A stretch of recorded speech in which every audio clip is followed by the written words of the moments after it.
Since 1987, napunta ako sa Pasig. Pumasok ako as a boy sa isang garments.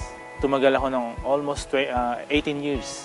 Doon ko nakilala yung misis ko na nung time na yun, may sakit na yung misis ko. Diagnose sa kanya ng doktor niya sa lung center is pungo sa baga. Kahit anong try niya lang ng mga synthetic drug, hindi siya napapagaling. Nag-abroad, naging full-time sa church. Yun yung mga naging work ko. Pagbalik ko sa galing Saudi, may sakit ako. Noong 2011, napunta ako sa Santay as a driver ng isa sa mga director natin. Yung manugang niya mismo ang kumulit sa akin para bilhin yung package nila na Santay Barley. Yung anak ko naman noon, mayroon siyang back pay, pambili niya ng cellphone yon na ayaw pa niya ibigay sa akin. Sabi ko, bibili ko ng gamot ng mama niya. Na hindi ko akalain, yung 4,000 na yun yung magbabago ng buhay namin. Dapat babalik pa ako ng abroad. Pero noong time yun, kinukulit ako ni Mama Net. Sabi sa akin, huwag ka na mag-abroad kasi yung binili mong package, may susi doon eh. Tuklasin mo kung ano yon. So, nakinig ako sa kanya, inaral ko yung business, uling barahan ko nito. Edad ko kasi na 46. Anong papasukin yung trabaho? Kumbaga yung Santay, total package sa same. Once na mag-take sila ng barley, sila na yung magkukusa na magtanong sa'yo ng business. Ganun kaganda yung produkto. Kung sa kitahan naman, sobra, magsasawa ka sa kitahan. Basta sipagan mo. At ang pinakamaganda dito, ang sikretong naaman ko talaga dito, huwag kang tumigil. Paniwalaan mo kung ano yung nakita mo, paniwalaan mo yung kung ano yung meron ka sa sarili mo, at kung ano yung pangarap mo, kukunin. Sobrang ganda dito sa Santay talaga. Ini-encourage ko ang lahat na gawin ito.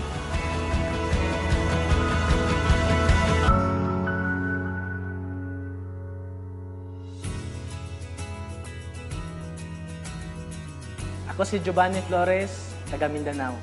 Noong 4th year high school ako, namasukan ako bilang tagaluto sa bakery ng uncle ko. Gusto ko talaga mag-aral ng kolehiyo. So dahil sa mahirap ang pamilya namin, kinarel ko na lang yung bakery. Almost 8 years ko pong ginagawa yung trabaho na yun. Nag-join ko ako sa kumpanya na to dahil po sa produkto. Yung papa ko kasi nag-bedridden almost 1 month kasi nasira yung kidney niya. Dahil po sa barley, 1 week lang po, nakatayo yung papa ko. So doon ko nakikita na maganda talaga yung produkto. Sabi nang nag-invite sa akin si Upline Gabi, itry mo yung negosyo. Ginawa ko itong part-time almost 1 year and 2 months. Nag-attend ako ng mga trainings, kasi yung mga magulang ko, tutol talaga dito eh. Mabubuhay naman kami doon sa lugar namin kasi meron kaming 7 hektarya ng lupa. No? I believe na kung ano man ang buhay ko ngayon, yan ang decision ko 5 years ago. Kung hindi ako mag-Santay, hindi ako makasakay ng eroplano kasi first time ko lahat eh. Mayroon na akong bahay at lupa, mga gadgets na pinapangarap ko dati, nakabili ako ng sasakyan, cash po yun. Dream ko din dati na gusto ko mag-abroad kasi maraming pera. So dito sa Santay, nagpunta kami ng abroad na hindi nagtrabaho, na masya lang. Huwag na kayong magduda pa sa kumpanya, sa marketing plan, sa product. Kasi ako po ang living testimony, ordinary person, naging extraordinary.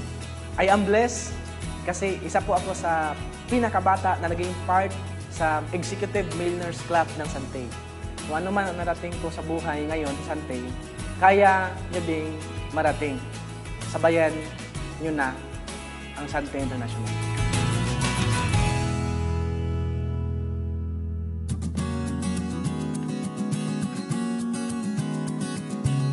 Kala ko nun, pagka masipag ka, kayaman ka na talaga, asenso buhay mo. Hanggang sa nagkaroon ng retrenchment sa trabaho namin, ngayon 2009 yun. Tapos, nung dumating yung 2010, na-diagnose yung misis ko ng breast cancer. Pagdating ng 2011, umuwi siya kay Lord. 3 yung anak ko na maliliit pa. So, sabi ko na lang, Lord, ikaw ang nagbigay sa akin ng mga anak na to. So, bigyan mo ko ng pagkakakitaan para mabuhay ko to. Dumating yung isang kaibigan sa bahay. Sabi niya, bro, may business tayo. Sabi ko, kailangan ko yan. Magdadamo tayo. Nako, sabi ko, delikado tayo dyan. Nung nalaman ko, totoo palang damo. Barley grass nga pala. Nabanggit niya sa akin, network marketing yan. So, pagkaalam ko, network marketing, kakausap ka ng mga tao, di ba? Magbebenta ka, so on and so forth. Sabi, paano ko magagawa yan? Bantay bata ako. Nagawa ko siya online. Sa bahay lang. So, ganda ako, pinost ko siya sa Facebook, yung mga gumaling, like si April Boy Regino, di ba? Gumaling ng prostate cancer, diabetes, high blood. So, sabi ko, ang daming tao may sakit ng ganyan. tapos sa sulit, sa YouTube. So after 3 months, medyo kumikita na ako. Naka-hire na ako ng kasambahay. So after 2 years, nagkaroon na ako ng Montero, sports car. Ay, hindi ko hinagap din sa sarili ko yan. Magkakaroon ako niyan. Kasi 14 years akong empleyado, bisikletang bulok, hindi ako makabili. Kasi yung sweldo ko na 15, pambayad ng 30. Sweldo ko na 30, pambayad ng puro utang. Kahit sino ka, parang movie lang yan eh. Pwede mong gawin to at pwede kang umisenso. Depende yan sa paniniwala mo. Kasi nagawa namin, nagawa nung iba. Ang sabi ko nga, nagawa nung iba, bakit hindi ko kaya? Kaya kung ako sa'yo, tuwing ka na, usap tayo.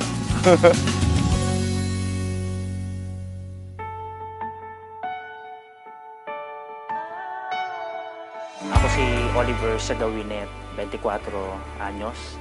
11 kami magkakapatid. Lahat kami hindi na nakapagtapos ng pag-aaral. Nagsimula ako na magtrabaho at my age of 12. Gumigising na ako ng alauna ng madaling araw. Titinda ako ng asin, bagoong, habang puyat, papasok sa school. Pagdating ng alas 4, alas 5, balik ng palengke ulit.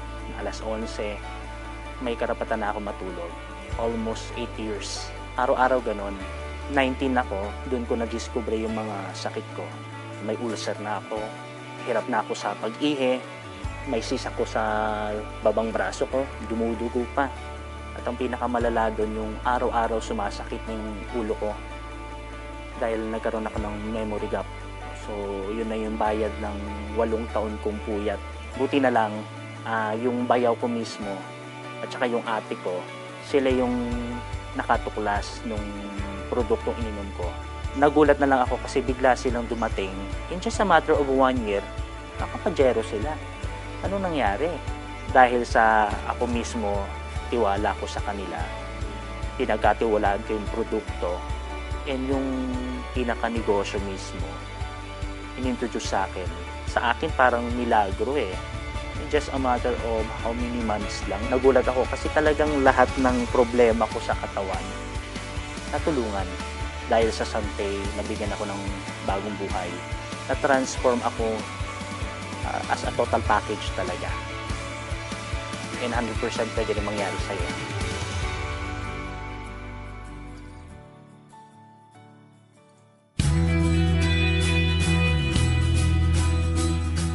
May negosyo akong pinasok, kaso 2010 bumaksak, milyon ang utang ko during the time.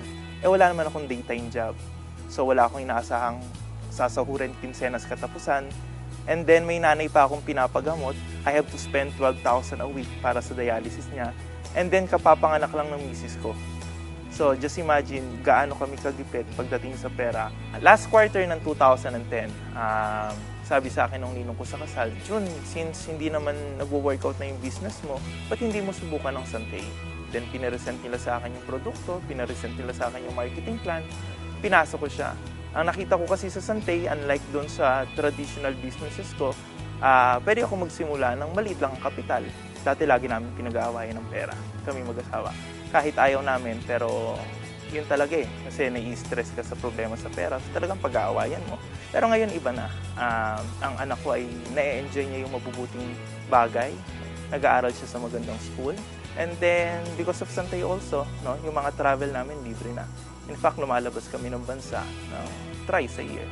No, yung pera ay hindi na namin pinag-aawayan. Pinag-uusapan pero hindi na pinag-aawayan.